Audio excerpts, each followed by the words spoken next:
Nga bwe tugenda mu maaso n'okusoma akatabo kaffe kano akayitibwa Siwa Muto Lugero, tugenda kutandika okusoma ekitundu ekyokubiri ekirimu engeri ezituyigiriza okuyamba bannaffe n'okwegendereza mu bye twogera ne bye tukola. Olugero olusooka. Ababiri babibira ebigambo, abasatu babisattulula. Ekintu ekikyali ekyekyamwe bwe kimanyibwa abantu abasukka mu babiri nga kimaze okusaasaana. Olugero olwokubiri. Abalirira ekigula enkumbi tawa munne essooli ddene.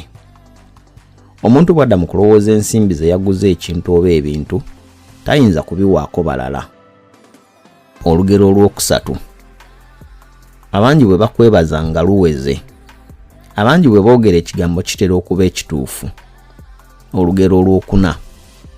Abangi bwe basimba olunwe we kyabikira.